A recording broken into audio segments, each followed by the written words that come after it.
Dear Timothy Snyder, ladies and gentlemen, dear friends, I would like to welcome you all to the Pierre Dubois annual lecture organized by the Graduate Institute of International and Development Studies in partnership with the Fondation Pierre Dubois pour l'Histoire du Temps Présent here in Geneva. It is a great privilege, an honor, and a pleasure to welcome Timothy Snyder. His talk today is entitled The Holocaust as a Global History. Timothy Snyder is a world-renowned historian, professor of history at Yale University. His book, Bloodlands, Europe Between Hitler and Stalin, published 3 years ago, has been translated into over 25 languages, has won many awards, and has become a bestseller. Professor Davide Rodogno from the Graduate Institute will introduce Timothy Snyder to all of us in a moment. This is also a moment of deep personal emotion for me. The foundation bears the name of my husband, Pierre Dubois, who was a historian and was professor at the Graduate Institute for the last 15 years of his life. He left us prematurely, infinitely sadly, more than 6 years ago. He was 64. The foundation was created in accordance with his wishes and aims to promote and support research on current history. We work in close collaboration in partnership with the Graduate Institute. We have developed a whole array of activities, such as precisely the annual lecture, which brings us together today. The lecture is taking place for the first time in the Maison de la Paix, in this magnificent new building, the new home of the Graduate Institute, which was inaugurated just a month ago. Thank you very much, Timothy Snyder, for coming to Geneva today, and I would now like to give the floor to Davide Rodogno, Professor of International History at the Graduate Institute.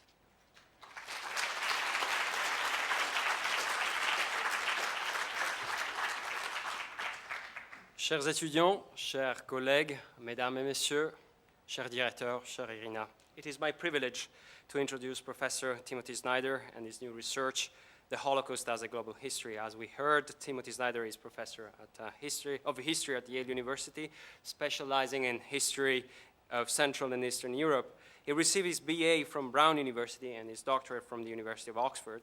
He has held fellowships in Paris, Warsaw, and at Harvard, where he was an academic scholar. As we heard, he published Bloodlands, Europe Between Hitler and Stalin in 2010, and it's a book that has won many awards and was a bestseller in 4 countries. I will not mention the very impressive list of articles and books Timothy Snyder has edited. Suffice to say that he's at work on 4 books at the same time: a study of the Holocaust, a biography of Marx, a global history of Eastern Europe, and a family history of nationalism. Tonight, though, he will talk about Holocaust as a global history. Since Professor Snyder's presentation is on an ongoing project, which we will discover together tonight, let me say a few words about Bloodlands, a book that the international history students and I read together. The book brings together a number of events that historians dealt with separately: Soviet terror, the genocide of the Jews, Stalin killings, Hitler killings. The premise of the book is simple. Almost all of the German killings and a considerable proportion of Stalin's killing took place in a relatively compact territory that Snyder names the Bloodlands. These killings took place in a relatively short-term period of time, from 1933 to 1945, when both Hitler and Stalin were in power. The book observes that approximately 14 million non-combatants, mainly women and children, were killed in the Bloodlands. Bloodlands were the lands between Berlin and Moscow, and it was not empire. It was not nation-state. These lands were contested, regarded as important because of agriculture, because they were the homelands of European Jews. And tonight, Timothy Snyder will tell us more about the genocide of European Jews. Now, to conclude my short introduction, I would like to quote what second-year students of the Master in International History wrote about Bloodlands. They have reviewed it very carefully and, of course, very critically. According to one student, it is the unit of analysis that sets Snyder apart from so many historians of this period. Another student said, "This is an interesting human geography." According to another student, Snyder est un enquêteur du temps. Il suit la trace des morts civiles de la période 33-45 de la même façon qu'un historien de la finance suivrait les flux monétaires. La force des terres de sang, which is the French translation of Bloodlands, write another students, vient avant tout de son approche si particulière qui donne au lecteur la sensation de redécouvrir un passé européen qu'il croyait si bien connaître. Pourtant, Snyder n'offre rien de réellement nouveau sur le fond. Toutes les tragédies qu'il décrit ont déjà été traitées. Son originalité provient de son attitude à faire tomber des barrières géographiques et idéologiques. L'auteur prend visiblement plaisir à jouer avec les mots, rendant ainsi la lecture particulièrement agréable compte tenu du sujet. De plus, il sait rythmer son récit, passant de chiffres bruts à des exemples individuels pathétiques, forçant par là même le lecteur à s'imprégner du contenu et à humaniser le nombre vertigineux de morts rencontrés au fil des pages. One student asks, what about local players? What about internal politics of Poland, of Ukraine? In a similar vein, another student wonders how internal ethnic or national identities play a part in this twisted tale. Yet another student wonders about the comparative endeavor, the periodization, the geographic boundaries, the nature of data Snyder uses in his book. Now, as you can guess, we are terribly excited to know more about the Holocaust as a global history, the topic of your presentation tonight.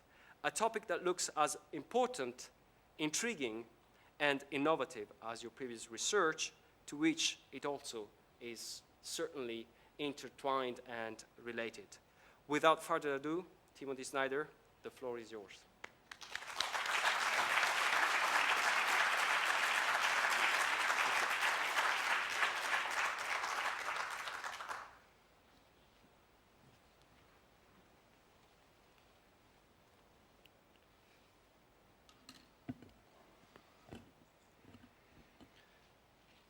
Thank you very much for these very kind introductions. To say that I'm writing 4 books at the same time is another way of saying that I don't actually know what I'm writing. It's safe to say that you're writing 4 books at a time, because then there's a pretty good chance that the book you actually write will be one of the 4 that you claim to be writing. I face now the additional complication in beginning this lecture that the introduction has to do with the previous book. So I'm going to ask you, those of you who read the book or those of you who know the book, Terre de Sang, to consider whether I'm contradicting myself in the lecture to follow. Because what I'm going to do in this lecture is apparently the opposite of what I did in Terre de Sang. What I'm going to do in this lecture is, rather than concentrate upon all of the mass murders, I'm going to be talking about one of them. And rather than concentrating on a territory, I'm going to be making a case for global history. Now, you won't be surprised to learn that I think the 2 approaches are not contradictory but complementary. This lecture is not going to be, from my point of view anyway, a revision of everything I've done before. But the question is worth bearing in mind, because I think that as we make this move to global history, a move which is very sympathetic to the concerns of the present day, a move which is very sympathetic to those of us who study or have studied international relations or international political economy, we have to be able to make some kind of connection between the global and the regional, or the global and the local. And interestingly enough, I think some of these questions that were posed at the very end of the introduction about the Polish state or about ethnic politics actually can only be resolved if you look at a higher level rather than a lower level. And I'll be happy to say more about that later. Now, the Holocaust as a global history. There are a number of ways, a number of fairly straightforward ways, that the Holocaust can be seen as a global history. One of them, of course, is that it took place during a world war, without which, in various ways, it would have been impossible. There are two other ways, though, in which the Holocaust is a global history. And these are the two ways that I'll be writing about in the book that I'm conceiving now. The first is as a matter of Hitler's mind, that is, as a matter of intellectual history, that the Holocaust happened in part because of the way Hitler understood the Earth, the way Hitler understood the entire planet. The second way, which I'm only going to hint at as we move through, and which is in fact the next chapter of this book, what I'm talking about now is really the first chapter, has to do with the global concept of sovereignty. If I were going to compress the argument of the book into a simple two-part sentence, it would be that Hitler had a view of the world in which we, everyone on the planet, faces a desperate ecological situation which can only be resolved by the total removal of the Jews. But in practice, the Jews could only be removed, eliminated, killed, insofar as sovereignty, in a very traditional sense, was also removed. What I'm going to be talking about today is the first part of this. What I'm going to try to do is make a case that the Holocaust must be global history, because how Hitler understood the Jews had everything to do with how he understood the entire world. Now, I'm going to insist upon this, and I'm going to insist upon it at a very fundamental level, because what I mean by global history is not that one can make connections to things around the world. I don't mean something trivial like that everything has to do with everything else. I don't mean that I happen to know, obscure languages which allow me to write about other parts of the world. What I mean is something much more fundamental. What I mean is that I believe the basic, is the microphone working? Can you hear me? Okay, thank you. I have to stoop, right? Historians should be short, because if you're short, then you never have to stoop for the microphone. If you're tall, then you always stoop. So if I'm leaning over, it's because I'm interested in being closer to you, but also so that I can get the microphone. What I mean is that the most fundamental level of Hitler's thought is the planetary level. The most fundamental level of his thought has to do with the planet as such. And that when one understands that level of his thought, then the rest of his thought, the less fundamental levels, then make sense. So to begin then from the very beginning, when Hitler writes about the Jews or anything else, Hitler constantly uses the phrase, on this planet, or on this earth. When he speaks about what he takes to be the only thing which is really happening on this planet, the struggle for its territory, he defines history itself. He defines the events that happen on the planet as competition for, and I'm only going to quote Hitler unless I say otherwise, competition for the surface area of a precisely measured place, that is the surface of the earth. The competition is for daily bread, tägliches Brot. With this phrase, of course, he's immediately inverting what everyone would have understood to be the Lord's Prayer. That is, the commandment is, you must struggle for your daily bread, regardless of the consequences for others. So it's an inversion of divine commandment. And this is not a connection I'm making, it's Hitler's own connection.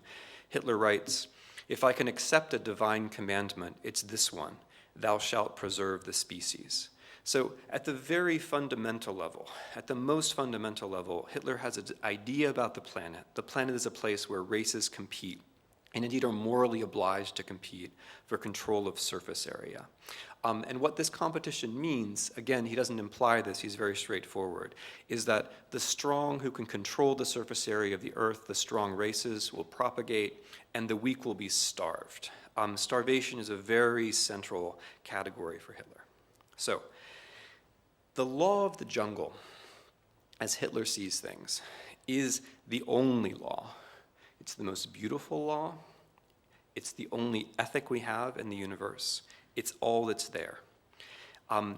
This observation is presented in ethical terms, it's presented in aesthetic terms, but it's also presented in scientific terms.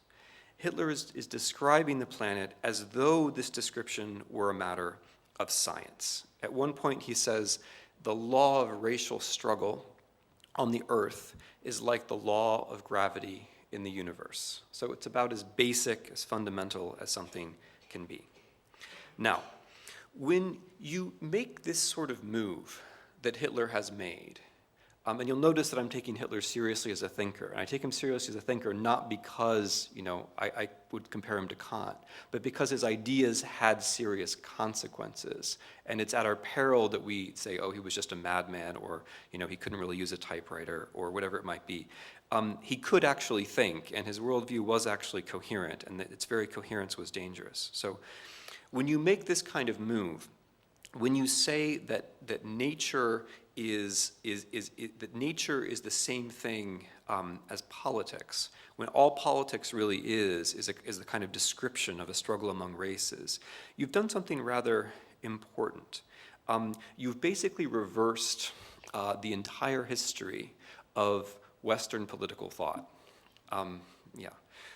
In the history of Western thought, as all of you will know, we're in Geneva after all, right? As all of you will know, in the history of Western political thought, the state of nature is a hypothetical condition from which we begin to reason about the way institutions actually should be, the way states should actually be, people should actually behave. That's the way that the state of nature works in thought, in philosophy, in normative political thought. What Hitler does is reverse that. The state of nature is not a hypothetical from which you begin to think. The state of nature, says Hitler, aesthetically, morally, politically, and in every other way, is the way the world actually is. There is nothing beyond that. What is an illusion, says Hitler, is in fact the whole tradition of political thought. That's the illusion.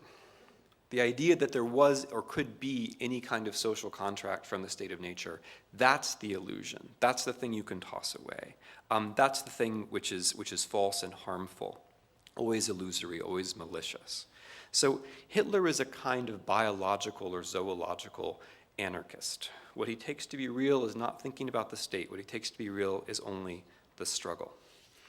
Now, this is, as you all know, this is a fairly straightforward 19th century way of seeing the world.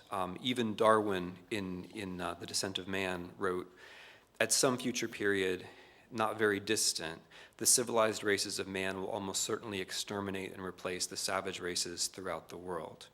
For Hitler, this thought, that the civilized races will exterminate the others, is the only thought. There is no thought beyond that. There's no politics beyond that. There's no politics beyond nature, no nature beyond politics, which has the implication that, sort of existentially, it has the implication that only the strong races truly exist. Only the strong races have a future. And if only the strong races have a future, then only the strong races have a present. The other races, thinks Hitler, they're doomed to pain, starvation, and death. And so in effect, they're just haunting this planet. They're just cluttering up the habitat. And I use the word habitat advisedly because the proper translation of Lebensraum is habitat. The word Lebensraum was created in German to cover the word, in French it's biotope, right? It was created to cover the word habitat. So the other races, the inferior races, are just there polluting the habitat. They're just in the way. They don't really exist in any meaningful sense. Now, to return to this as theology one more time, and then I'll abandon it. What follows from this is that we humans do have an original sin, but our original sin is not of the soul. It's not of the will. Our original soul is of the mind. The unfortunate thing about us, our weakness, is that we can think. And in thinking, we can recognize other people who think, and thereby recognize other people as being part of some kind of abstract community with us. That, says Hitler, is our problem. That's our weakness. That's the thing to which we may not yield. So the original sin for Hitler is not a matter of violence or a matter of sex, as it is in the Bible. It's a matter of thinking. But as in the Bible, original sin does come from somewhere. Someone brings it. And in Hitler's conception, the bearer of this sin, the articulator of this sin, the propagator of this sin, is the Jew. The serpent who brings knowledge, so to speak, is the Jew. So as Hitler said over and over again, insofar as I restrain the Jew, I'm doing the work of the Lord. So this is how the Jew comes into Hitler's thinking, at this very fundamental level, at this level of description of the planet, which, as you see, slips very easily to being a kind of metaphysical description of the way of good and evil. The way that the Jew slips into this nature is that the Jew is the person, or the Jews are the group. It's hard to say because Hitler always says der Jude, right? The Jew, by which he means not an individual Jew, but he means the Jew, a kind of collective, a horrible collective. What the Jew is able to do, says Hitler, is the Jew is able to bring into the world these thoughts, these horrible thoughts, these things that allow us to identify with each other, even though we should not identify with each other. We should only be identifying with people of our own race. That's the only natural thing. So the Jews have an ability which is in effect superhuman. They can do one thing which no one should really be able to do. They can bring in thinking to the world. They're responsible for abstract political thought. So from Hitler's point of view, the Jews are not, and this is, I think, a source of a lot of misunderstanding, not among specialists particularly, but in general, the Jews are not actually subhuman. They're not subhuman. It would be closer to say that they're superhuman, but that's not quite right either. From Hitler's point of view, and from the point of view of several leading Nazis, the Jews are not really human at all. They're parahuman. They appear to be human. They have some features of being human, but they have some weaknesses that humans don't have. They also have some strengths that humans don't have.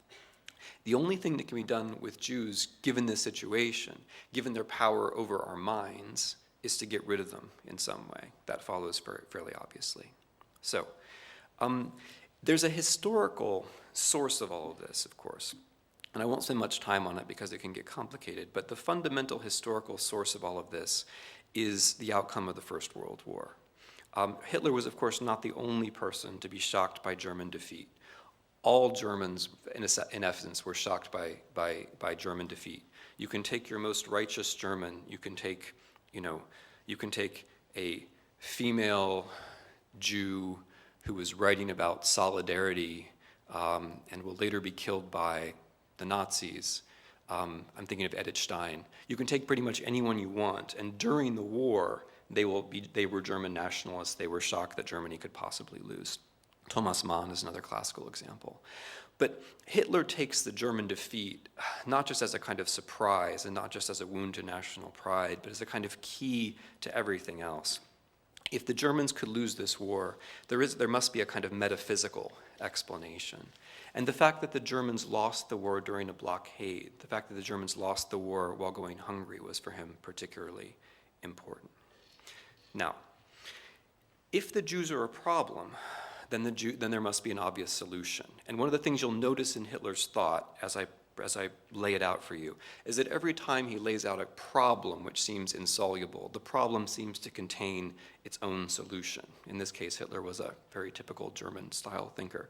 So if the Jews bring this problem, Hitler writes, if nature designed the Jew to be the cause of the decline and fall of the nations, it provided these nations with the possibility of a healthy reaction. As Hitler continues, a people that is rid of its Jews returns spontaneously to the natural order. Now, something important to notice here. This is not a script or a screed for ethnic cleansing. It's not about purifying the nation of some minority. That's a very minimalist reading of these words, and I think it's incorrect. The reading that I think is correct is much deeper. That if the Jews are removed, then the universe is restored to its previous harmony, right? If the Germans remove the Jews, that's good for the Germans, thinks Hitler, but it's actually a kind of service for everyone else. It's something which the Germans are doing, in a way, a kind of sacrifice that the Germans are carrying out for everyone else. Because in removing the Jews, it's not just that the Germans will have ethnic purity. That's not really so important. What's important is the struggle.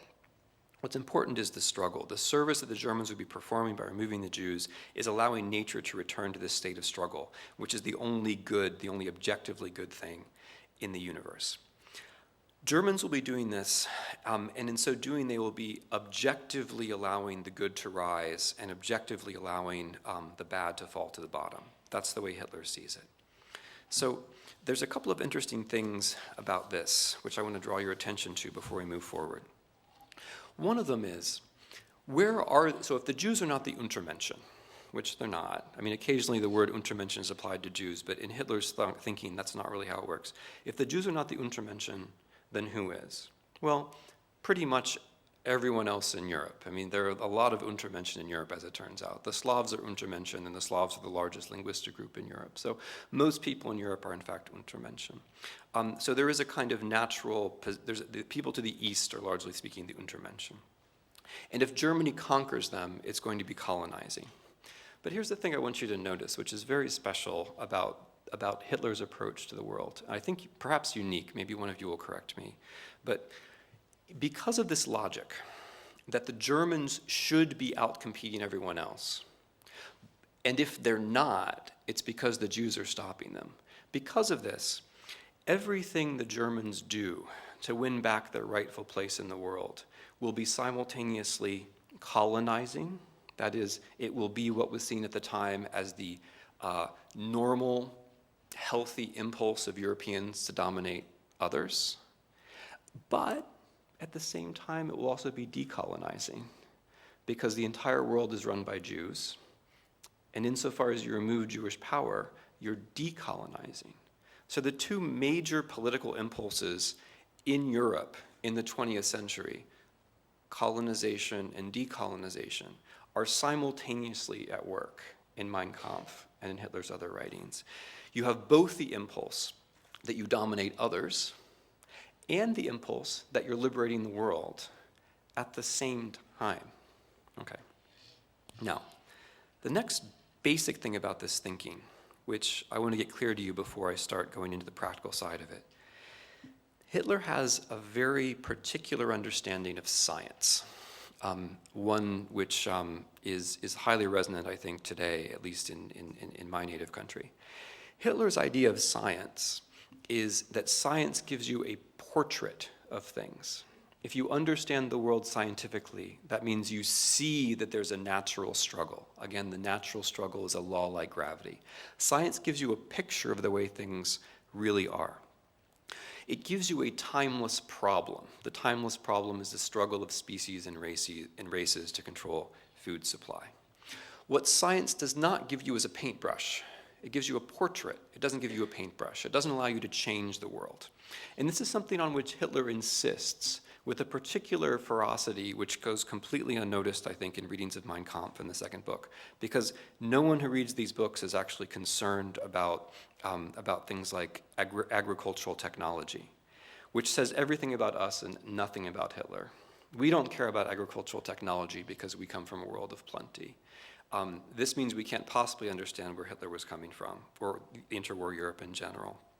Hitler goes point by point in Mein Kampf and in the second book to explain how irrigation isn't going to work, hybridization of corn isn't going to work, pesticides are not as good as you think they are, irrigation isn't going to have the effect you think it is. Why does he dwell on these things? Why is he dwelling on these things?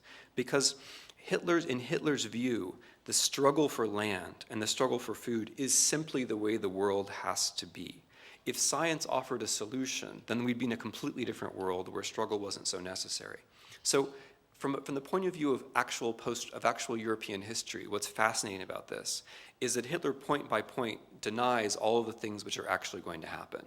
Hybridization, irrigation, fertilizer, and pesticides actually created the world that we're living in, all of us, now, to the extent that we don't notice them. They changed the world in what would have been Hitler's lifetime if he hadn't committed suicide during the war that he started in order to get food, right? So there's something really fundamental here. And what's fundamental about it is that if science actually could solve our problems, then science would be universal. And there aren't universal ideas. Universal ideas about food and agriculture, as Hitler says, I don't have to draw this out of his writings, universal ideas about food and agriculture, as Hitler says, are a Jewish swindle. There are no scientific solutions. There are only technological solutions. Now, That may seem like a kind of sophistic distinction, technology on the one side and science on the other, but I mean something very particular by it, and I think defensible. For Hitler, technology, technique was something which races had. Germans have better technique because they're better people, right? That just follows. Science, as something which is universal, is Jewish. And that's a distinction which in practice you can't make, but it was Hitler's attitude. And what this means in practice, not just for the Germans, but for everyone, if you don't believe in science, you can still believe in using the technology that you have to take things from other people, which was Hitler's attitude par excellence, but of course not only Hitler's attitude. What's special about Hitler's attitude is that in order to make the normal rules of life apply, in order to get back to this portrait of nature as it's really supposed to be, the Jews have to be gotten rid of. And the way that you get rid of the Jews, and here's how the Jews are weak, is that you force them to play by the rules that everyone else has to play by. The Jews are strong, says Hitler, because they can create rules. What are these rules, by the way? Christianity, constitutionalism, the rule of law, the state, socialism, communism, capitalism, the free market. Anything which allows us to recognize each other on a criterion which is not racial is a Jewish construction. In practice, Hitler became less radical about this when he had to govern. For example, he had to give up on Christianity for the most part. But for Hitler, in principle, any relationship, including a contractual relationship, was by definition Jewish, because any relationship which allowed us to function on an understanding which was not racial was invented by Jews. It's a very radical way of looking at the world.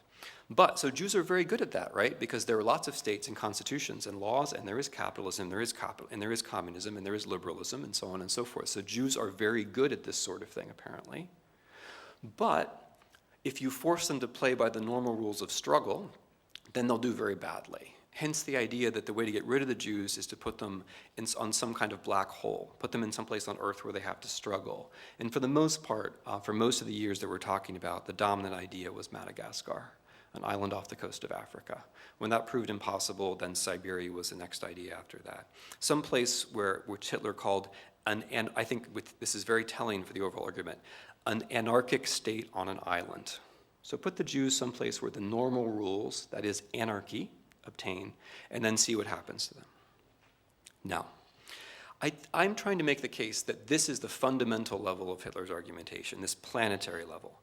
And it's fundamental not only in the sense that everything follows from it logically, it's also fundamental in the sense that whenever there's a moment of stress, Hitler will fall back upon this idea, as, for example, crucially in December of 1941. So the next level of thinking from the planetary is what I would call the global. So when I say that Hitler sees the planet like this, I don't mean that he doesn't see other things happening in the world. I don't mean that he doesn't recognize, for example, that there is an international political economy. He does recognize that there's an international political economy.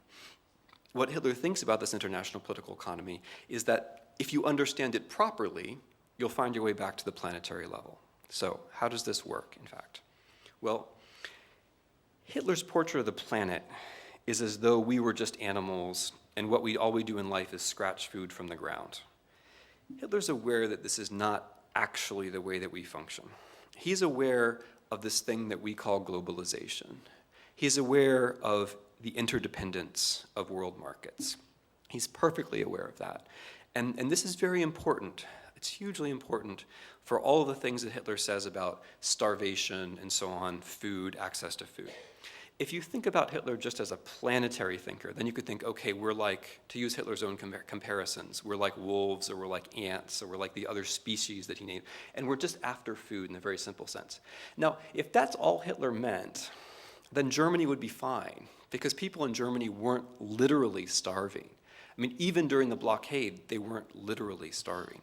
Hitler has something else in mind, which is it's much more contemporary for us, and therefore it's much more disquieting, and therefore we don't think about it.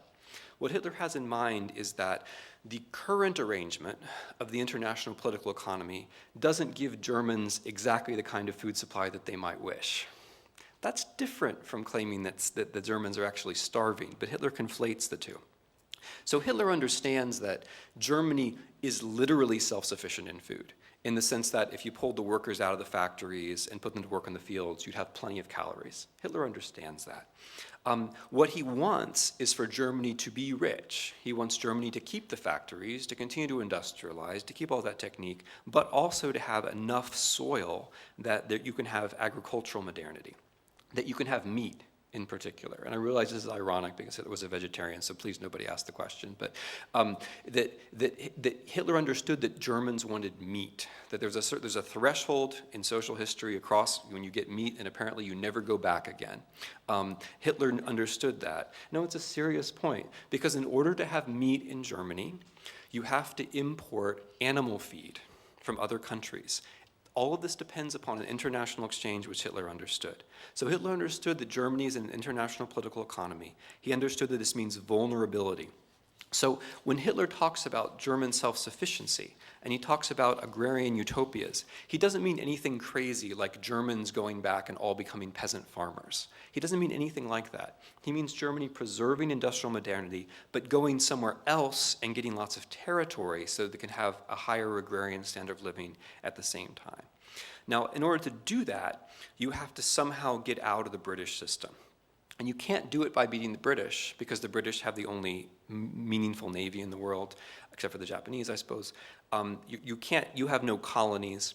So the only way to do this is to somehow get beside the British. You can't do it on the high seas, you have to do it somewhere on land. Okay, what follows from that? Well, like everything else that Hitler says, in this sort of like, elementary school Hegelianism that he follows. There's bad news and there's good news. The bad news is that the entire world political economy is structured for the British convenience. That's the bad news. It's structured for the British convenience because the British are the only ones who have a fleet that can actually guarantee their supply of food. And because they're the only ones who have such a fleet, naturally they're in favor of free trade, right? If I'm the only one who has the power, naturally I will be for an idea in which none of you has any power. Now, Hitler's critique of the British here is, of course, exactly right, by the way. So Hitler thinks that free trade is just a sham. Fortunately, but that's the bad news. The good news is one doesn't actually have to challenge the British. One can get around this problem by controlling territory. And the reason why we know this can happen is because it's just been done. It's been done in the last 2 generations by people who Hitler regards as being very close to Germans. In fact, who Hitler regards as being Germans, at least insofar as they do things that are positive, and that is the Americans. So, the second part of Hitler's global view has to do with the United States of America. The United States of America is a great source, like the British, of both anxiety, but also of reassurance about what's possible in politics. First, the anxiety. Let me pull this point about what food actually means a little bit further. Hitler understands, and again, it's unnerving he understands this because it makes him sound like a French theorist of the 1970s rather than like someone we would prefer to forget. Hitler understands that globalization is a matter of emotional and symbolic vulnerability. In other words, he understands that with food, we're not just animals scratching food from the ground. And also, we're not just societies who need to have a certain number of calories. He understands that demand for food or demand for products having to do with food is reflexive. It has nothing to do really with how hungry we are, but it has everything to do with what other people are being. I will now cite you something from Hitler, which, okay, I gave it away that it's from Hitler. I need to set up this lecture in some way so that it sounds like it's from, Baudrillard, but it's from Hitler.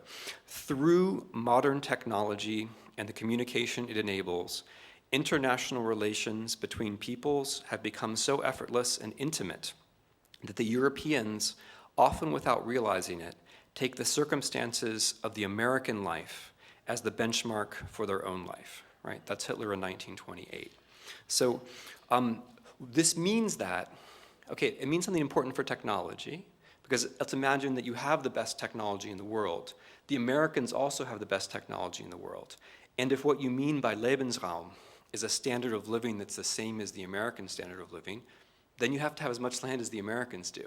That's a way in which science can't win for you, right? If you have the best science and the Americans have the best science and the Americans have 10 times more land than you do, they're going to have a higher standard of living, and you lose because it's all been defined as relative.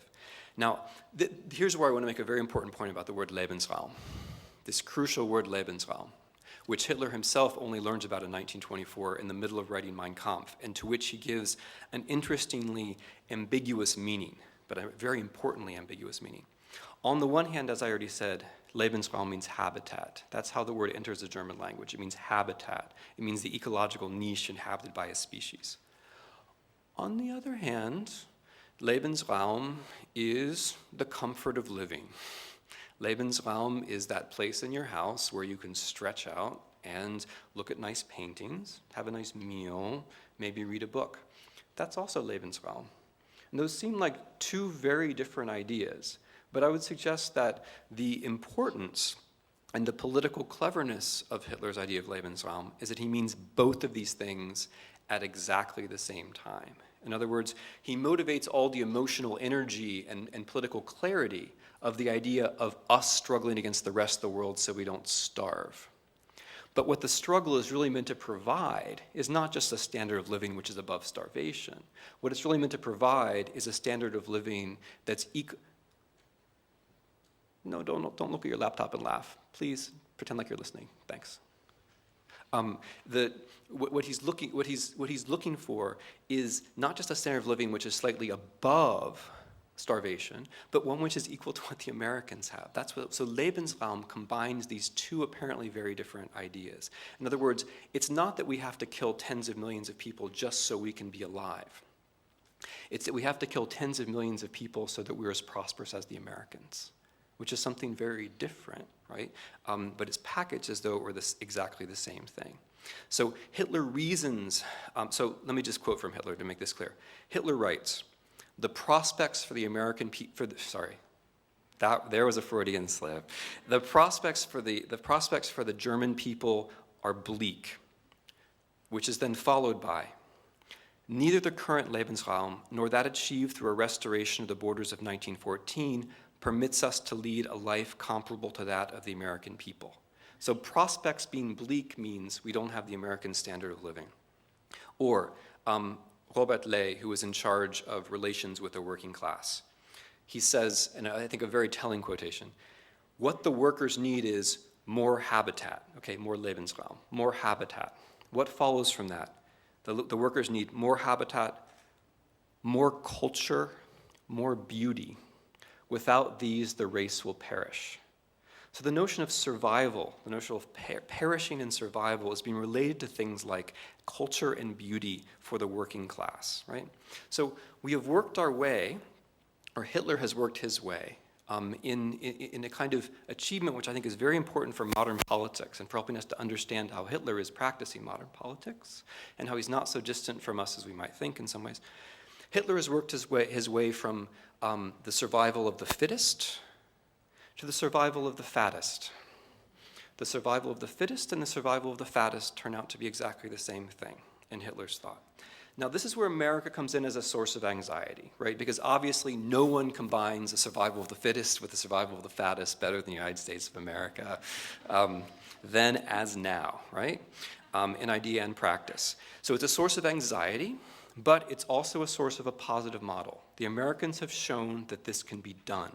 The Americans have shown, this is now Hitler's point of view, that Scandinavian and Germanic settlers can conquer an entire continent, exterminating the local people with the help of slave labor.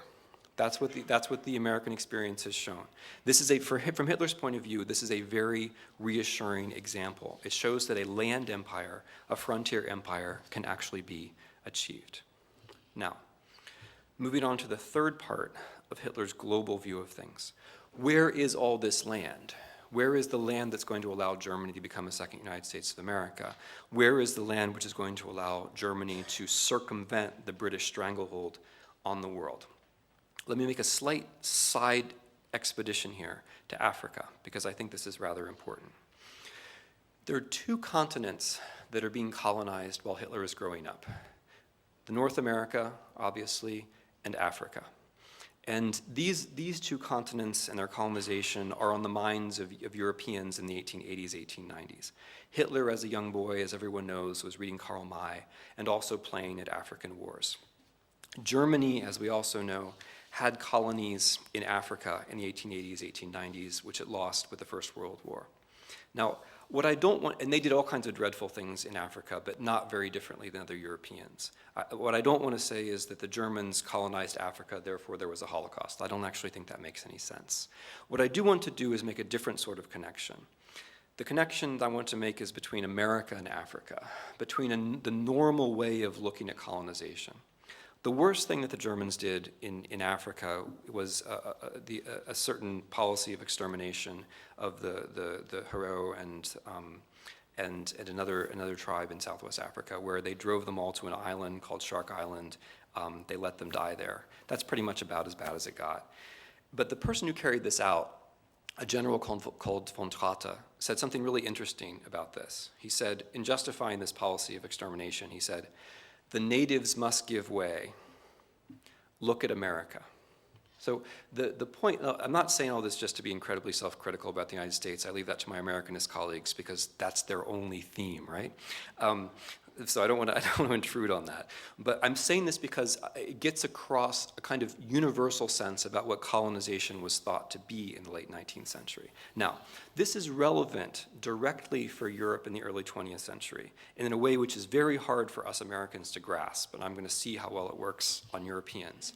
What happens is that references to Africa, not so much practices, but references to Africa get mixed up with references to Eastern Europe in the 19-teens, 1920s, 30s, and 40s.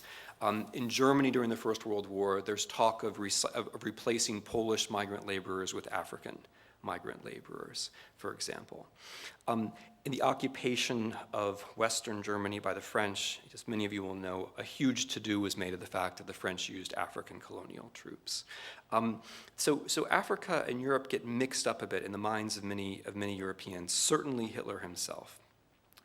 So my point is not that Hitler wasn't a racist against black people. Hitler was, of course, a racist against black people. Everyone knows that. He was obsessed with the French niggerizing their blood. When Germany invades France, they murder 1,500 Senegalese servicemen. People in Germany who have African parents are sterilized, et cetera, et cetera, et cetera. What's interesting about this racism, though, and this is the part where I have yet to actually succeed in explaining it to any American, so I'm counting on you here. What's interesting about those of you who aren't Americans, I'm counting particularly on the Canadians, by the way, as one must.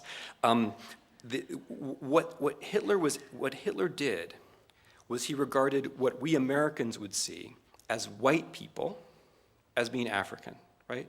Not African in the sense that they look differently. It's not about, see, the thing is, this is the important thing, the racism is not about pigmentation. It's not about the external characteristics which at least Americans obsess about.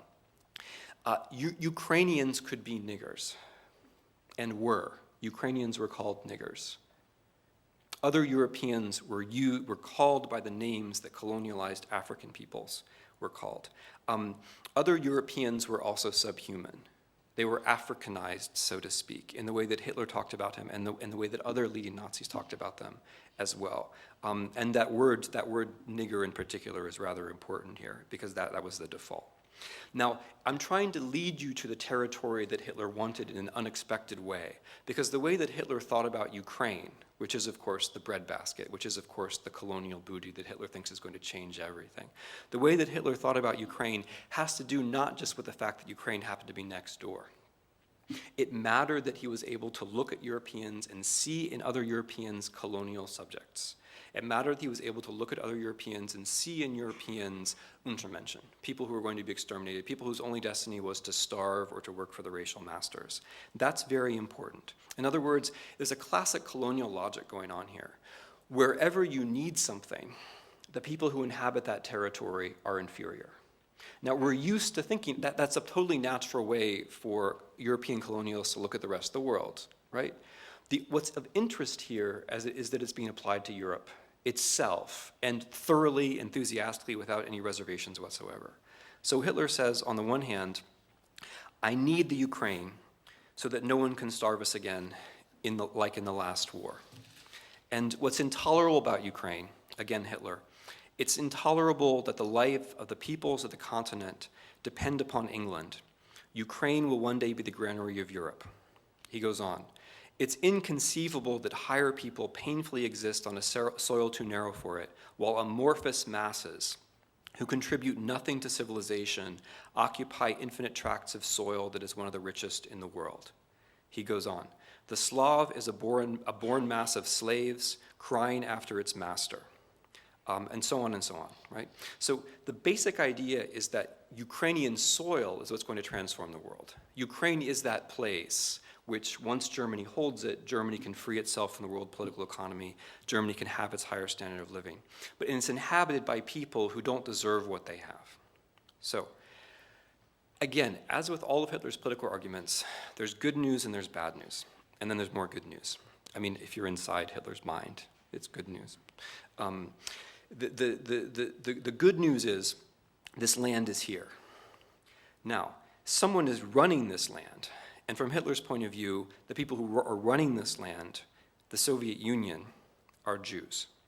And this is perhaps the most important connection of all, because this is where the whole worldview starts to cohere as a program of action.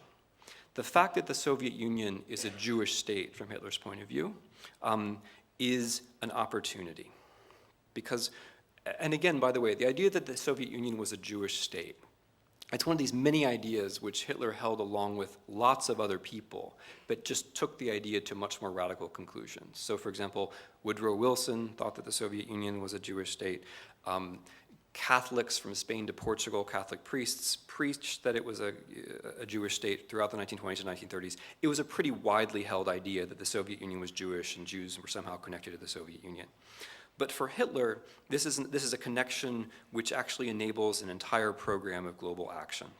Because if the Soviet Union is a Jewish state, that means that the granary of Ukraine, this infinite wealth, this territory which will allow you to change, to break out of all the rules of liberalism, to transform the political economy, to return the Germans their proper destiny, and so on. This particular territory is run by people who are vulnerable, whose success is that they can make ideas work, but who will fail in an actual struggle. In other words, to make it very simple, all you have to do is fight a war against the Soviet Union.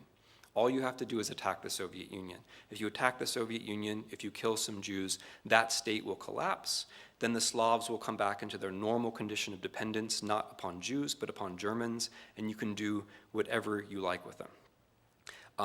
Destroying Jews will suffice to topple the Soviet Union. As Hitler writes, the state will immediately break up. The Soviet Union is a house of cards, says Hitler. It's a giant with feet of clay. But the connection here is that in defeating the Soviet Union, German history catches up to American history. And Hitler's very explicit about this. He says that in destroying the Soviet Union, the history of the United States will be, these are Hitler's words, will be replayed in the 20th century. So a second huge land empire will be created. Another thing that Hitler says, which is very interesting, is our Mississippi must be the Volga and not the Niger. Now, in that very short sentence, there are many very interesting references. The first is our Mississippi. The Mississippi River, of course, being the river that runs through the middle of the United States. Also the river beyond which Thomas Jefferson wanted all the Indians expelled. And Hitler, of course, said, who remembers the Red Indians? Not more than once. But it must be the Volga, so the river which runs through the middle of Russia, right? So he's defining Germany's imperial claim. But he says, and not the Niger, right? So he's closing off the rest of the world, a maritime empire. There's going to be no maritime empire. There's going to be a land empire. So this clarifies all the historical references and also the plan itself.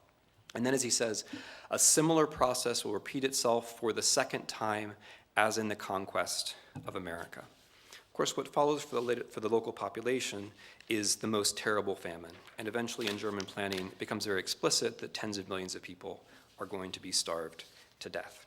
And for the Jews, it's very important, of course, that the reason why you know that you can destroy the Soviet Union is that you know that it's a Jewish state.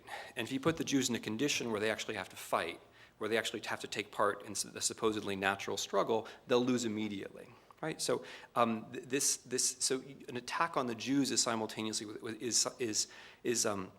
is synonymous with an attack on the Soviet Union, and both of those things are what are going to transform the world for you.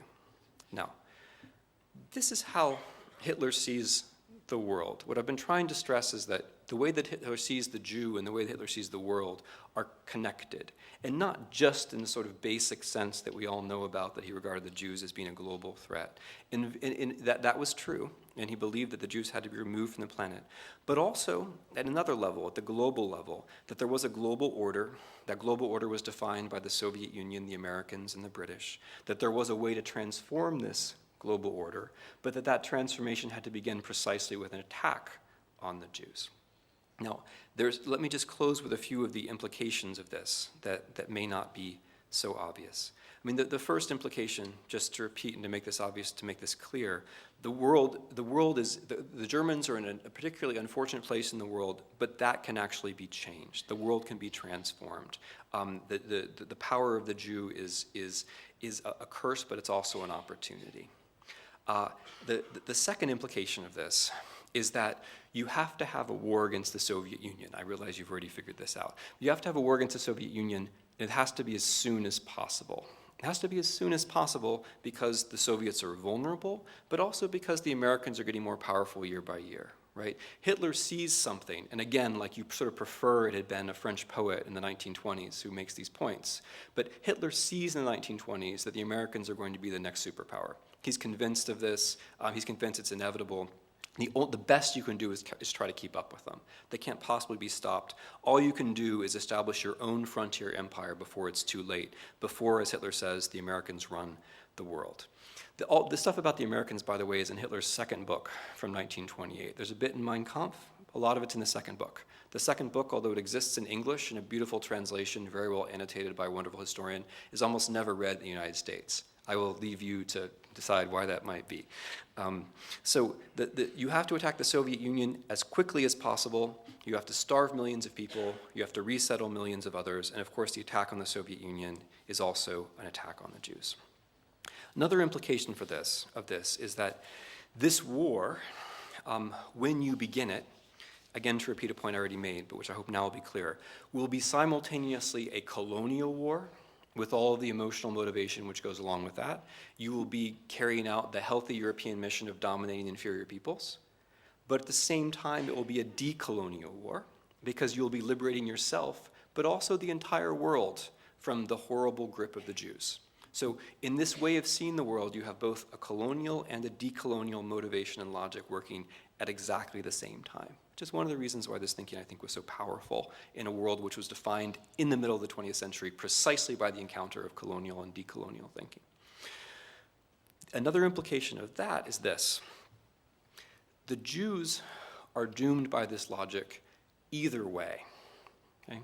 They're doomed by the colonial logic because the territories which Hitler, and here this is very much Bloodlands, the territories that Hitler needs to conquer for his empire are Poland and the Western Soviet Union. That is, the countries that he sees are prosperous, and the country Poland which is in the way. So if Hitler wins, that means the Jews are under his control. If Hitler loses, there can only be one explanation for that, right? The only explanation for that is that the Jews have somehow managed to make the British and the Americans fight in a war which they have no business fighting in. There's no British interest in this war, thinks Hitler, and the Americans are very far away. Why on earth would they get involved? It's not their time yet.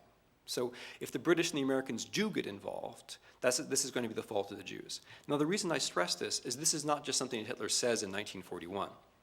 Which he does say in 1941. In 1941, he does say that the impossible alliance of Americans, British, and Soviets has to be the work of the Jews, because how else could these people possibly be together? He does say that. But what I'm trying to say is that that possibility was already built into this logic. And what we're talking about is a logic. This colonial, decolonial business is a logic. It's a kind of toggle back and forth. Either you're destroying the Jews because you're winning a colonial war, or you're destroying the Jews because you're losing a decolonial war. Those are the two possibilities. Either you're winning and it's colonial, or you're losing, it's decolonial. Either way, the Jews are going to be destroyed. Now, that is important in turn, because the Holocaust wasn't done according to plan. There was no plan for losing, unsurprisingly. There were only plans for winning. but the Holocaust nevertheless happened.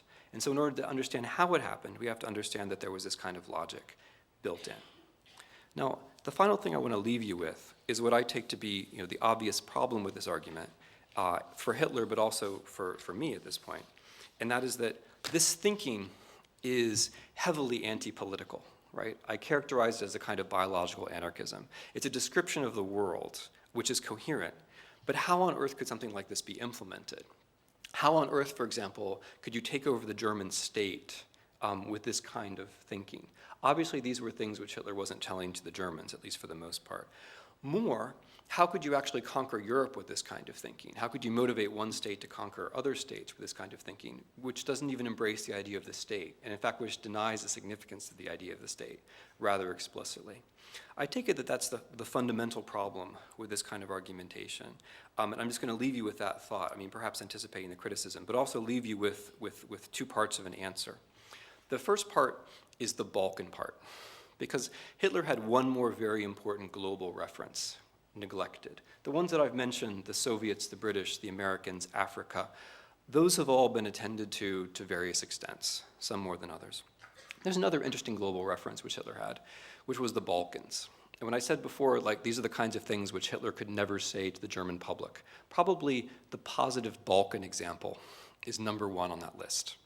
You don't get far in German politics in 1933 or in 2013 by saying that the Balkan nation states are a positive example for development, right? But that is exactly what Hitler thought, and it's part of his answer, it's part of the answer to this problem. What Hitler thought was that the Balkan nation states over the course of the 19th century had demonstrated that small, highly motivated countries in the middle of Europe could, by way of militarism, destroy empires and change the world order, which is in fact what happened in the First World War. It's not such a strange alternative. And what Hitler believed was Serbia in particular had shown that the only purpose of domestic politics was to create the possibility for foreign politics. Foreign policy. This is the positive Serbian example. In other words, you say and do whatever is necessary in domestic politics in order to be able to carry out your proper aim in foreign policy. That's the first part of the answer to this question of how the state gets involved. But I mention it chiefly because I want to make sure we all have in mind all of Hitler's global references: the Americans, the British, Africa, the Soviets, and the Balkans. Without these things, Hitler's worldview doesn't make any sense. That is, it doesn't make any sense in a deeper way than it doesn't make sense. It becomes incoherent. And since you need this global picture to have Hitler's mindset, I think it's an important part of what we need to have in order to understand the Holocaust. Thank you very much.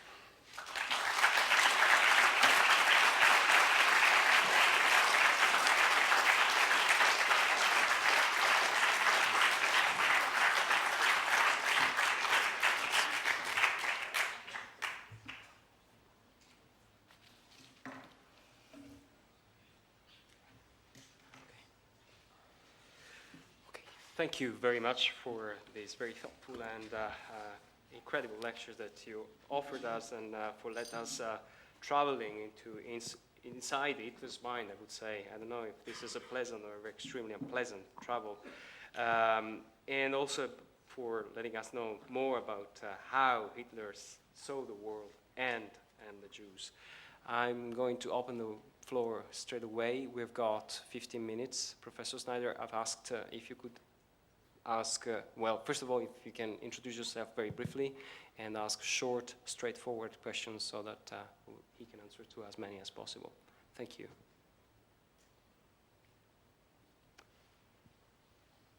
Thank you, Andre. You painted a very coherent picture of Hitler's worldview. But what part of that is of his own invention? And what part has he borrowed from others? And if so, from whom? Yes. So let me start my answer to that question with a kind of methodological observation. What I gave you today is based entirely upon the rereading of the primary sources. That is, I reread Mein Kampf, and I reread the second book, and I reread the Table Talk with the Generals, and I reread the collected speeches and correspondence to try to see how much of the thinking really was, as you say, coherent, how much of it how much of it remained constant over time, how much of it was a kind of circular logic which kept going back and forth. And what was striking to me, and the reason why I feel authorized to begin this book precisely in this way, with this kind of argument, is that almost all of it was in fact consistent. He didn't really change very much. The two major changes, which I think are sort of superficial, have to do with America and the Soviet Union. America is a positive model for Nazi Germany in the crucial moments, that is when Hitler is considering what the world is going to be like and what Germany is going to be in the world. The Americans obviously become negative later on, after 1941, when they join the war against the Germans. And at that point, Hitler begins the picture, which is much more familiar to Americans and to others, that the Americans have too much jazz, they have too many Jews, too many blacks, it's mongrelized and so on. But that's obviously a kind of cheerleading, at a very late date. It's to make the Germans feel better. With the Soviet Union, it's very similar. When the Soviet Union is not destroyed by the initial attack in June of 1941, Hitler's idea about the Soviet Union changes. He doesn't tell anybody. Like, it's not Hitler's style to say, I said the Soviet Union was a Jewish state, and now I've changed my mind. That now I've changed my mind is not something one finds in Hitler. But he does he changes. He says, the Soviet Union is a pan-Slav state, or it's a Russian state. He changes this without sort of any notice. And Stalin is no longer the puppet of the Jews. This gentleman has raised all four hands at this point. Okay. Stalin is not just a puppet of the Jews. Stalin is actually an admirable leader. He's a beast, but a beast on a grand scale. But all these things come later on. The idea that the Soviet Union is in fact a Russian national state and so on, which then leads to Hitler's final conclusion, which is that which is consistent. I mean, this is the deep consistency of it. When the Germans lose the war to the Red Army, that's fine, because it just reveals it's the outcome of a racial struggle between Germans and Russians. And it turns out that the Russians are younger and more vital than we'd realized. But this is actually a good thing, because that's nature running its course. And this is the thing, this is part of the true radicalism of Hitler. He's not just an extreme German nationalist. If you were an extreme German nationalist, if you were like Antonescu in Romania, for example, things would have been very different. He would have switched at a certain point. He wasn't just an extreme nationalist or even an extreme anti-Semite. He was someone who believed that the world really did work according to struggle. And if you believe that, you can think the Germans are probably going to win, but what really matters is the test. What really matters is the struggle. So I'm working my way slowly back to answering your question with a certain proviso. And the proviso is I'm not undertaking here the project of a genealogy of Hitler's thought, which other people have done before me, and I think probably better than I can do. Everything that Hitler says, I think, is a mishmash of things which other people have already said. Except for the parts where he writes about, his father. There's nothing in Mein Kampf which is original. But you can't really deny that Hitler found a way to connect these pieces together. He found a way in particular of, and this is the one I was stressing, the Judeo-Bolshevik idea, the idea that the Jews are Soviets and Soviets are Jews. He found a way of putting that into his larger picture of the world political economy and then his most fundamental image of the planet, so that the key to the future of the planet, became killing the Jews in the Soviet Union. He found a way of holding it all together, and that I think was his achievement. And I think we have to, so to speak, credit him for the coherence that he generated, because without that coherence, then none of these particular ideas just seem cranky. And your question that hits a particular is particularly important, because another thing that one has to know is that there are lots of cranks in the 1920s writing about conspiracies. Hitler's pamphlet, or very long pamphlet, Mein Kampf, you can fill a library with similar self-absorbed, narcissistic, conspiratorial accounts of world history. There were a lot of these things, but only this one actually made a difference. And part of why it made a difference, I think, is that there was a coherence in it.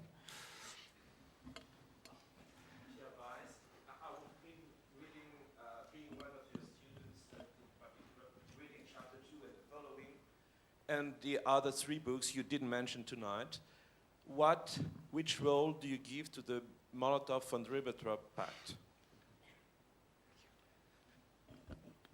Yeah, so in this book, I'm trying to proceed by way of coherent capsules. And what I'm trying to give you today is really the first chapter, which connects to the later chapters by way of the problem I set up at the end. So if I'm right and Hitler has this planetary view, how can that planetary view possibly be realized?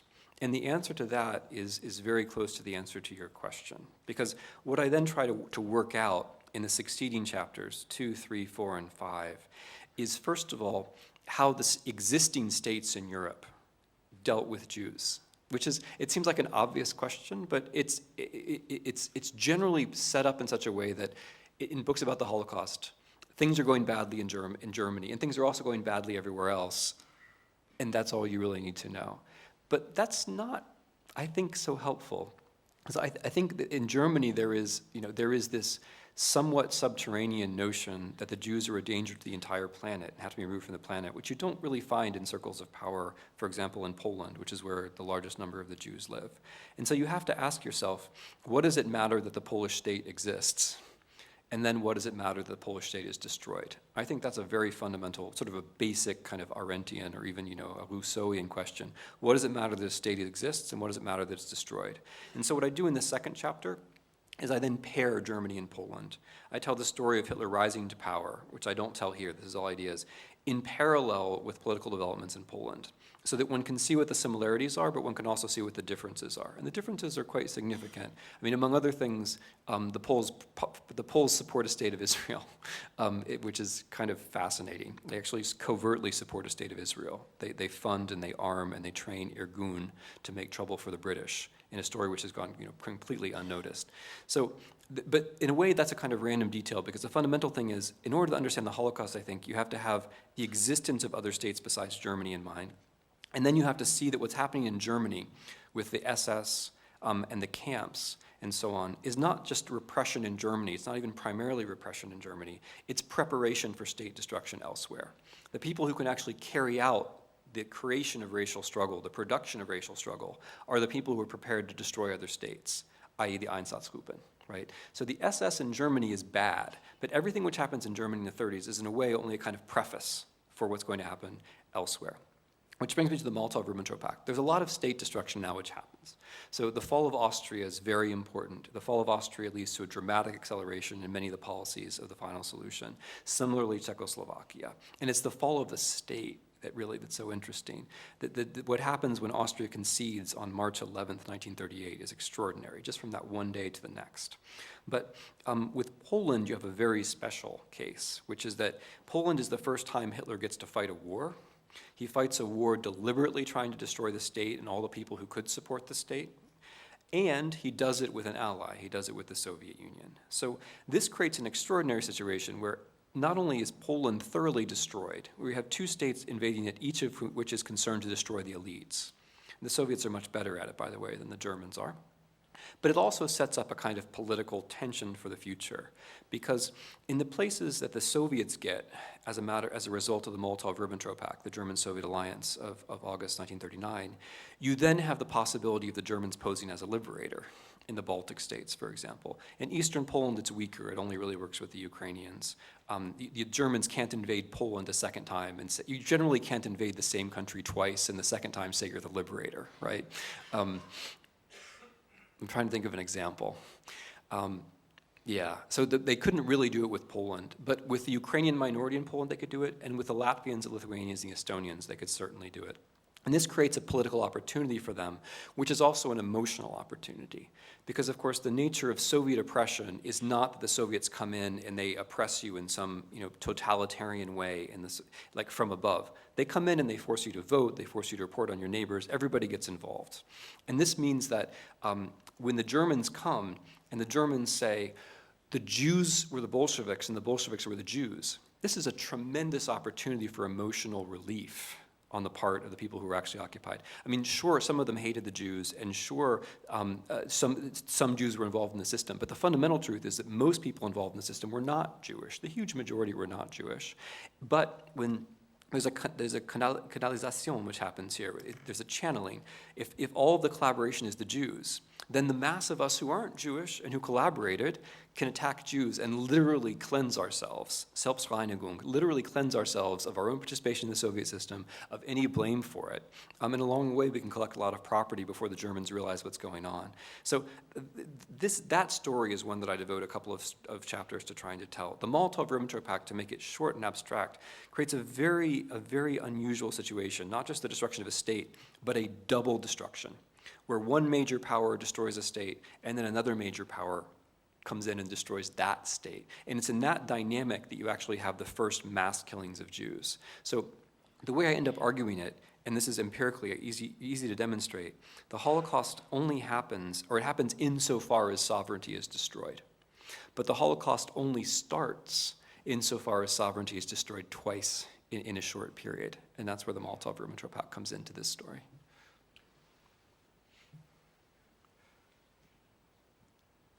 Very much, Christoph Conrad. I wonder if you push back a certain historiographical state of the art a bit further back. I'm alluding to the old debate between intentionalists and incremental radicalization. And I think your work showed, and a lot of the international research on the Holocaust showed, that this opposition was artificial and not very helpful.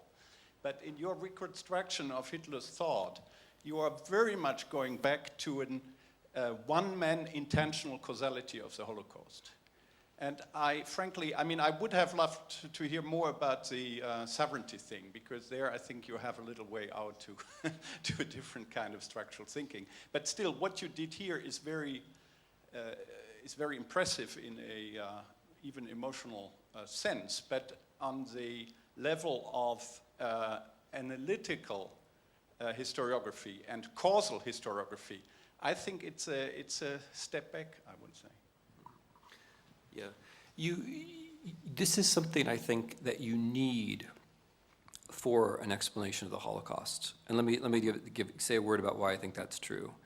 If you don't start from this kind of planetary view, and you start with another view of Hitler, implied or explicit, that he was a German politician, for example, you can never really understand how you can get to December of 1941. No matter what functional, institutional, military, historical path you're following, you can't really get to December of 1941 and the decision to kill all the Jews without something like this. It doesn't make sense.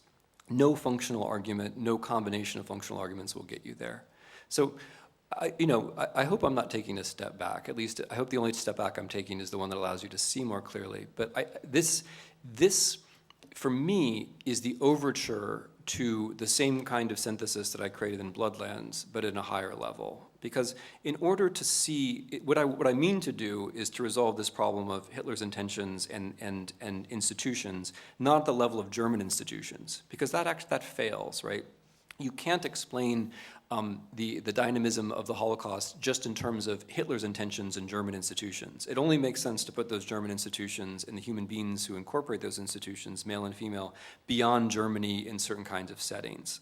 That's the point where it starts to make sense. And that's where the whole, you know my view, that's where the whole intentionalist, functionalist thing goes wrong, that it's not about Germans and German institutions. It's about things that are going on beyond Germany.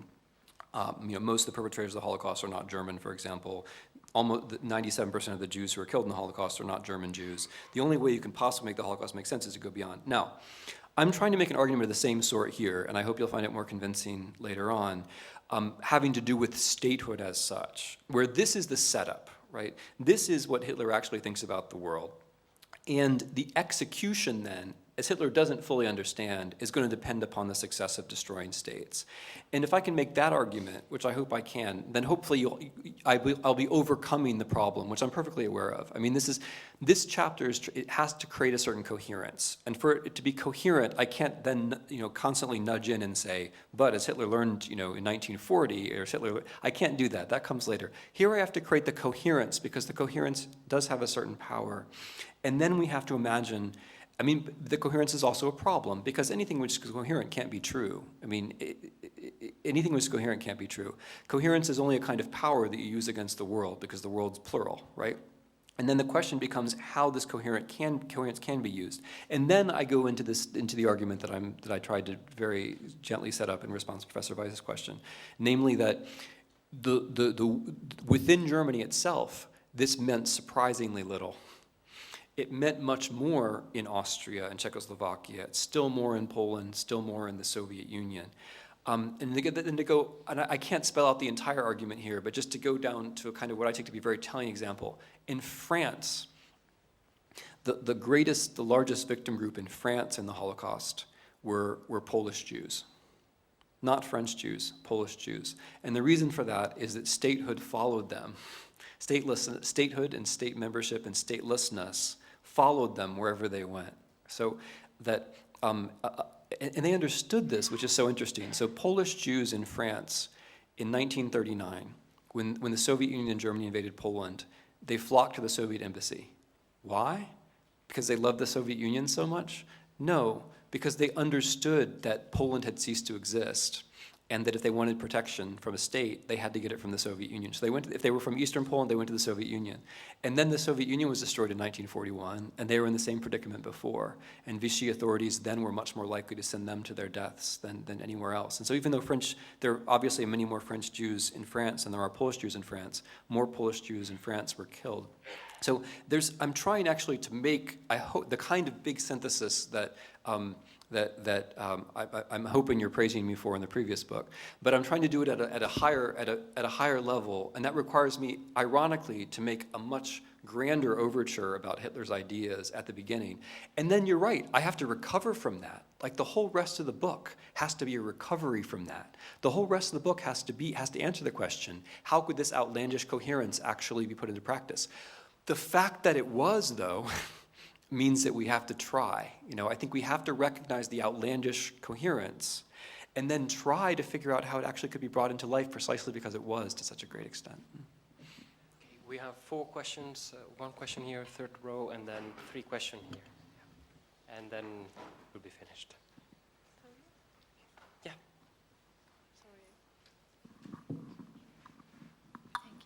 Hello, my name is Varti Dunikin-Kaufman. I'm an alumni from the Graduate Institute. Professor Snyder, in addition to the point that you brilliantly presented to us tonight, I wanted to ask you, to what extent do you think, if at all, the Armenian genocide had an impact on Hitler to accomplish his malicious plan? I believe that at one point Hitler even said, look at the Ottomans, what they did to the Armenians, and who remembers the Armenians today? Please correct me if I'm wrong, and if you can comment on that. Thank you. The Ottoman Empire was very important for Hitler, but for a slightly broader reason, I think. In general, Balkan history, I'm going to answer your question directly. I have this bad habit of using specific questions to make general points, so please indulge me. In general, Balkan history is much more central to the mainstream of European history than is generally acknowledged. We have paradigms of European history which are French Revolution creates a republic, and then everyone else succeeds or fails to create a republic. The British have an industrial revolution, then everyone else succeeds or fails in having an industrial revolution. The Germans have a Sonderweg, and then everyone else succeeds or fails in being as Sonder as the Germans are.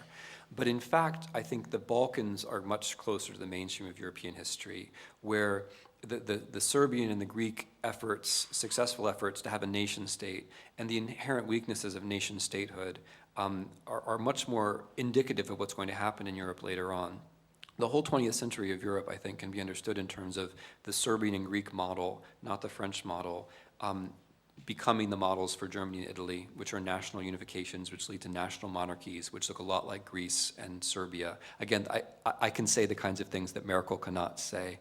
And then that model of the nation state, which causes the First World War, is then imported back into the rest of Eastern Europe after the First World War by American ideas of self-determination. Not with any malicious intent, but Poland and Czechoslovakia and the rest are, in a sense, the expansion of the Baltics northwards, so that Europe becomes effectively Balkanized, which is sort of where we are.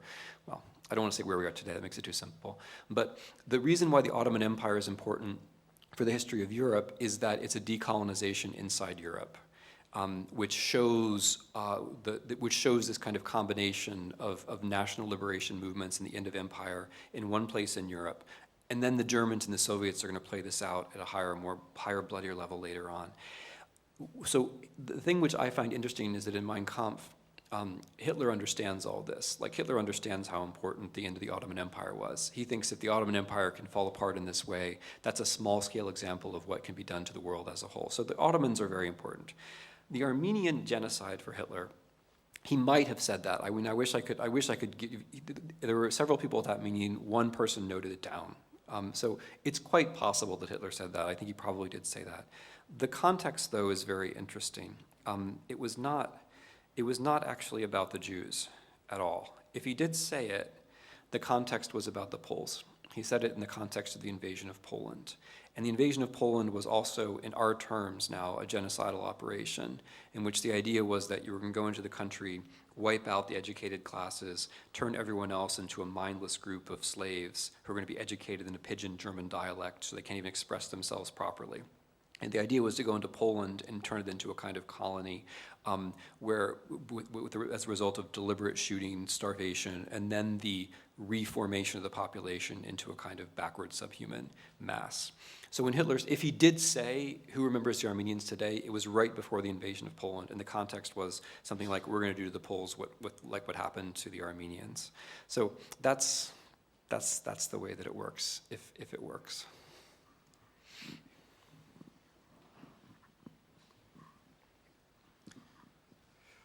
Gareth Austin, could I ask you one of the old questions? Why did Hitler declare war on the United States? Because it seems more surprising than ever in view of what you said about his ideology, but also it's a kind of test of the importance of the coherence of his thinking. I mean, was this a moment when, in fact, his thinking was incoherent?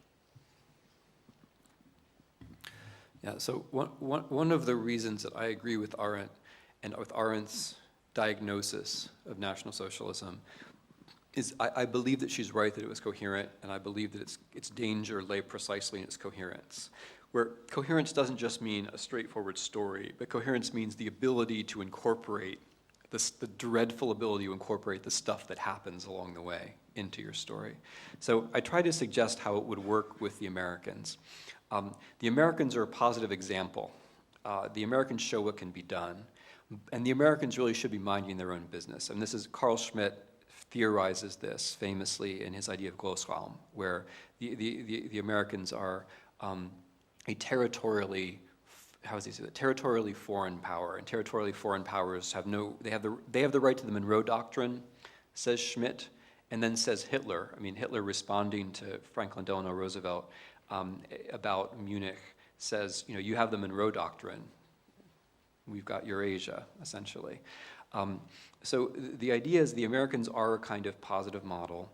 The Americans should stay out of this. They're going to be a world power sometime, but it's not their time yet. They should let us do our thing. If the Americans don't see it that way, it's because the Jews are too important in America. That's the escape valve. That's the coherence producer, which is always there. And that is, of course, exactly how they talk about Roosevelt. Roosevelt is a creature of the Jews. Roosevelt is doing the Jews' work. And this is not just something they say publicly. In fact, they say it much more privately than they do publicly.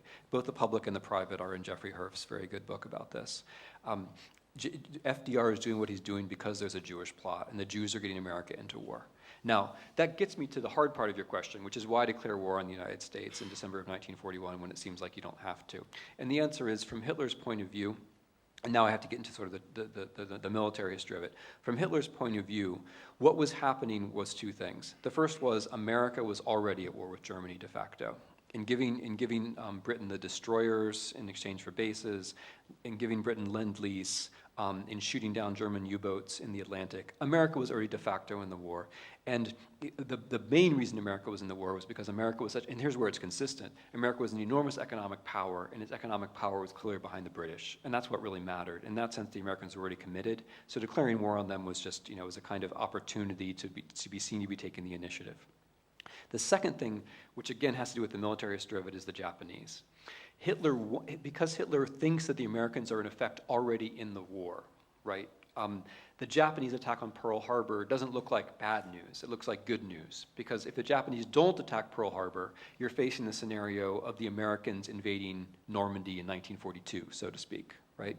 When the Japanese do bomb Pearl Harbor, you then think, okay, the Japanese who have a serious navy are going to keep the Americans at bay in the Pacific for several years, giving me a chance to finish my business with the Soviet Union. And so you declare war on the United States to show your solidarity with the fighting Japanese, gambling that you're not actually going to have to fight the Americans for several years anyway. That's how it works out in Hitler's mind, as best as I can understand it.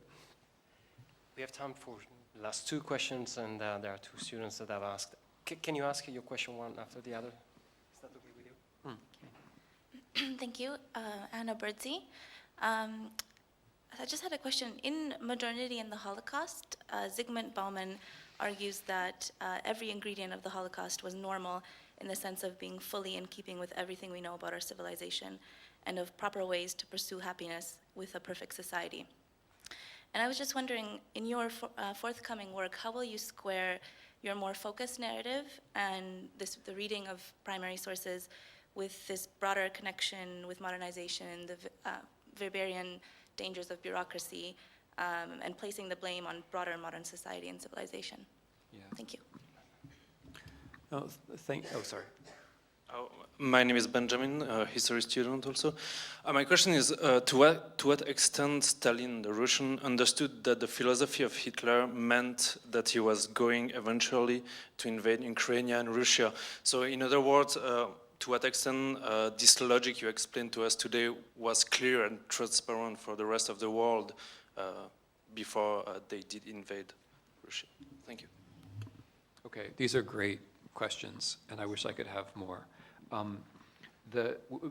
Bauman is obviously a very important thinker for me, and in Bloodlands, I was chiefly disagreeing with him because I think it's basically on this logic of plurality, that I think the idea which comes out of the Frankfurt School and is also present in Arendt in a way that I don't like, and then in Bauman, who owes a lot to Arendt and to the Frankfurt School, the idea that there is one modernity, to me, is itself totalitarian. To me, that's a step into the wrong camp. You're already on the wrong side once you've made that move. Once you've accepted that there's one model of modernity and somehow we're all in it in one way or another, I think then you've denied something fundamental about the political and social world. And from that position, it's very hard to analyze what's happened. So one of the things I was trying to argue in Bloodlands is that that modernity itself is plural, and that you can only understand what happens in Europe in the 1930s and 40s by understanding that the Europeans themselves knew it was plural. Hitler knew the Soviet Union was a different model of modernity. Hitler knew that Poland was a different model of modernity. And Stalin knew, it bears a little on your question, Stalin knew that Germany was a different model of modernity, and he knew that Poland was a different model of modernity. And this gets back to the Molotov-Ribbentrop Pact question.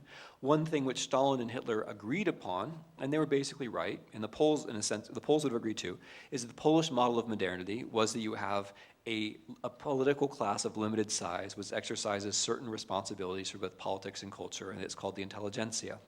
The Germans and the Soviets both thought that, and unsurprisingly, one thing they had in common was when they tried to destroy Poland, they both tried to kill the same people, to the point where, as I say in Bloodlands, there are a number of cases where one brother was killed or one sister was killed by one side and the other by the other side because they were classified socially in the same way. So in Bloodlands, against Bauman, against my understanding of Bauman, I was trying to make the case that there is no modernity. I find that notion of modernity to be a kind of swirl into which we're all drawn, and I'm afraid we get drawn towards the bottom. Now, that said, there's something in this talk which is very much in agreement with Bauman, and that is the idea that there's a political problem, and here I'll happily contradict myself a little bit and say there's a political problem which is a characteristic modern political problem. That is, even though the Soviet Union and Poland and the United States and Germany are different versions of this modernity, which I prefer to call modernization because it makes it seem like an aspiration rather than a condition. I don't think it's a condition. I think it's an aspiration. But one thing that these various projects have in common is the predicament that once you bring the masses into politics, you have to deal with the fact that the masses want a higher standard of living. I mean, and you have to square that if you care about democracy and liberalism with with the rule of law. It's not actually a straightforward problem at all. It seems very straightforward to us because of pesticides, fertilizers, and irrigation, basically. A little bit because of human rights and what we learned, but mainly pesticides, fertilizers, irrigation. Mainly it's the Green Revolution, which has created this extraordinary moment in European and American history, which, by the way, is passing, which, by the way, is the last chapter in the book. But this is one place where I do agree with Bauman that there is a kind of modern political predicament where you can actually look at Hitler and say, when he's talking about the American standard of living and killing millions for a standard of living, he's not so far off from understanding actually something which is universal. Okay, on Stalin, this is a bit like the December 41 question declaring war on the United States. What do people know? When do they know it? How does it affect their actions? And my answer, I'm afraid, has to be the same way. Rather than denying your premise, I mean, what I take to be your premise, that Stalin actually knew, you have to sort of focus on the contingencies. So, I don't know how many people read Mein Kampf. It's a hard question to answer. If you got married in Germany in the 1930s, you got a copy for free. How many people read it on their honeymoons? I cannot say. And even the Sicherheitsdienst who investigated the question wasn't sure. But it was, it was printed, it was published in very large numbers. There was no secret. It was the opposite of a secret. But it didn't seem to penetrate consciousness very deeply. Stalin was an exception. Stalin read Mein Kampf. We know Stalin read Mein Kampf. We know that, and in Stalin's pronouncements in the same period, we hear him saying, Ukrainian food, Caucasian oil. Ukrainian food, Caucasian oil. Hitler's going to come for the Ukrainian territory, for the Caucasian. And he's exactly right. I mean, when the Germans come, those are objectives A and B. The Ukrainian food, Caucasian oil. That's what it's about. Stalin knows that. The things that Stalin gets a little bit wrong, ideologically, so what helps Stalin, what hurts him, is that he thinks that all the capitalists are just like Hitler. He thinks that this is the way they are. And so Hitler can't surprise him, right? It's hard for Hitler to surprise Stalin. But that's also a kind of weakness because he doesn't understand that the Germans are going to be particularly successful in dealing with the French and so on because they're so ruthless and they are a bit different actually, at least in this period. So in a way his strength is his weakness, like his deep belief that the fascists are coming to take our stuff is cut back a little bit by his view that they're just capitalists and there's going to be a war among capitalists. So the Molotov-Ribbentrop Pact, again, from Stalin's point of view, is a way to get the Germans to invade France and leave the Soviet Union alone. And it works for a while on that premise. And what Stalin thinks is that then the natural contradictions of capitalism are going to keep playing themselves out. There's going to be a capitalist-on-capitalist war for some time, and that will give us what we need to prepare. So he's not counting on, and to his credit, no one in the world is counting on France falling so quickly. The French are thought to have the best army in the world, et cetera, et cetera. No one is counting on them falling, and that they did fall was mainly, had to do with military tactics and other things we don't have to go into. But they fell very, very quickly. That was a surprise to everyone, not just Stalin. The second thing, second problem that Stalin has is that he starts to believe what he needs to believe. So he thinks the Germans are coming, but he thinks they're coming in 42 or 43. He really needs to believe they're not coming in 41. He committed himself to that position. And it got to the point where, on the day before the German invasion, Beria is complimenting Stalin for his wisdom in saying that, the Germans will invade, but not in 1941. And then I think 4 hours after he said that, the Germans invaded. As you probably know, there were more than 100 intelligence reports to the effect that the Germans were going to invade. The Germans had 3 million men lined up on and 1 million horses, the horses make noise, lined up on the border. It was hard for people to miss that. In fact, people didn't miss it. But nevertheless, Stalin was committed to the view that they're coming, but they're going to come a year later. So it has to do a little bit with his ideology, a little bit with his foibles, and also I think in the end what he believed, what he almost had to believe. Well, this is all we have got time for tonight. Thank you very much, Professor Snyder.